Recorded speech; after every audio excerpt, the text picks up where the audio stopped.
Okay, so I'm back. Um, Hopefully this will be useful for some of you. I'm not going to go into like a whole lot of how I think you should do it because everyone's going to do homeschooling differently, and what you should do is what works for you and your family. So my first suggestion is I'm going to share a link that will give you a free quiz that you can go and find your child's learning style, which helped me tremendously, and I retake it every year as I get to know my son better. As he gets older, I see new things that I may not have known were there or didn't pick up on before, and I use that to figure out how I should be teaching him. But then there's also to be said something for your teaching style. So their learning style, your teaching style, may be different. Okay, so the first thing I want to do is I have my little notes here. So prepared, not. Okay, the first thing I wanted to do was just to encourage you to keep perspective and to be informed. So one of the reasons that we decide that we want to homeschool is because we don't like the school system. But then we go into homeschool and try to replicate the school system in our home, and it doesn't work. So my suggestion is to read some books to get informed on why you don't like the school system. These books are really, really, really, really good, and I'll post all the links for these. I just recently finished this one. I cannot recommend it enough. If you want to learn about the reason that you don't like the school system but you can't put words to it, this guy does that for you. Another one is another book that he wrote, Weapons of Mass Instruction. And then once that's done, and they're fairly quick reads, like literally I read this one in, I don't know, 3 or 4 days, which for me is pretty fast because that's really only at night and at bedtime. The next thing that I read these books before I read those books, but my disclaimer is I'm really into Montessori and nature, so I tend to go that way. So my suggestions and ideas are going to be what works for me and what has worked for me or hasn't worked for me. This book is good if you want to learn about homeschooling with Montessori, just like the title says, and about what you should expect and what you shouldn't expect. And I love it because it gives you practical life exercises, which is one of the things I put on my list for free resources. Practical life. Don't discount practical life. There's so much you can do. I mean, just learning, like doing laundry and dishes and helping you around the house. There's so many conversations that go into that. That other topics that will come up that weren't the goal, but they end up happening. So you end up doing all kinds of stuff. So what I like about this book is it actually tells you different things that you can do with your kid that are Montessori, and it tells you like free ways that you can do it, DIYing it, pouring rice, dusting, carrying a chair, folding a napkin, setting a table, washing dishes, washing hands, washing a table, lacing a shoe, shining shoes. Like, this stuff doesn't cost a lot of money. It costs like no money. You use what you have at home. And it tells you what you're doing and why you're doing it and the order of things. And it also talks about 3-period lesson.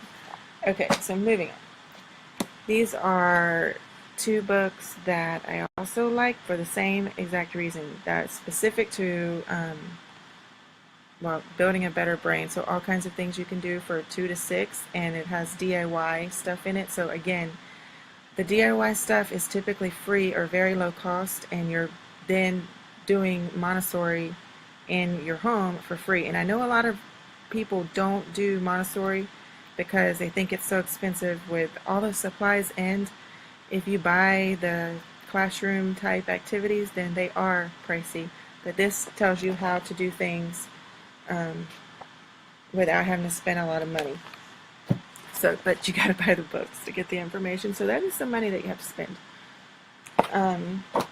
Okay, so the other things that I really am reading right now is How to Raise a Wild Child, which kind of goes into teaching your child to fall in love with nature. And that might mean that you have to fall in love with nature Maybe you're not going out, you're not an outdoor person or going outside, but it's really, they just learn so much. And I'm a big advocate for nature and science-based learning. I was a science teacher. I have college degrees in science, love science. I know that high school and middle school kids are so intimidated by science, and my passion really is teaching preschoolers and on from a science and nature point of view, so that they have a solid foundation and they don't get intimidated and scared by science and math. And this book is next. I haven't read it yet because it's taking me quite a bit of time. This is a lot of pages. It's taking me forever to get through this book, and I've been reading a couple of other books while I've been reading this book. So as soon as I'm done with that book, I'm reading this book, which I've heard is really, really good.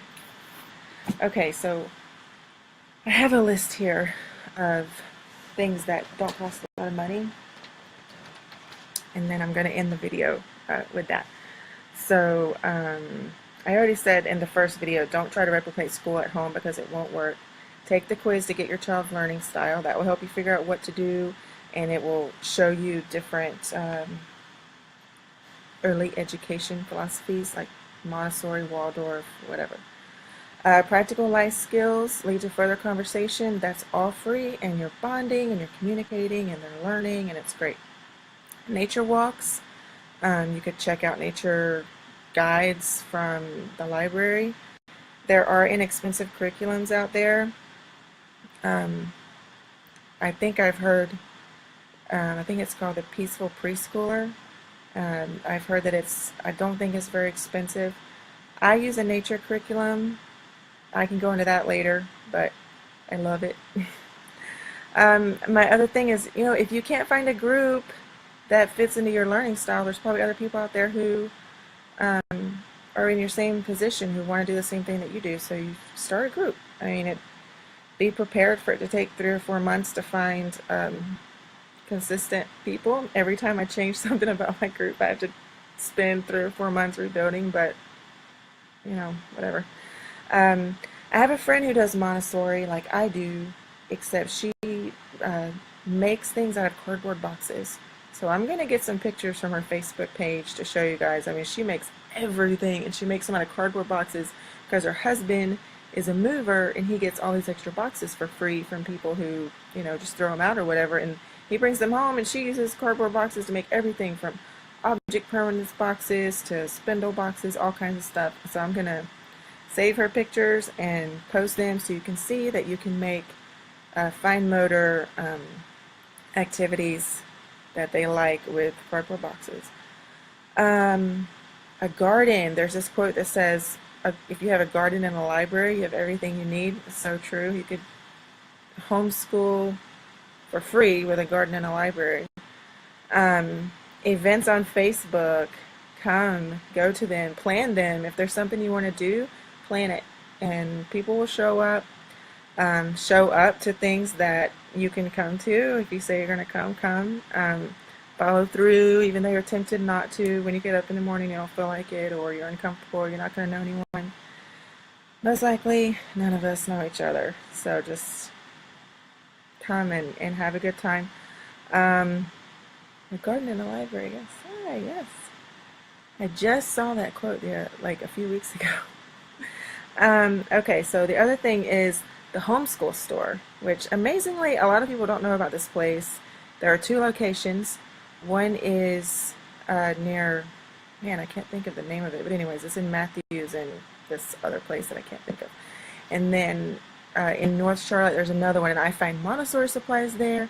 They have all kinds of curriculum there, and it's all consignment. So you're buying something, and then you can take your stuff back. So you're buying it at a discounted rate, and then you can take it and resell it there.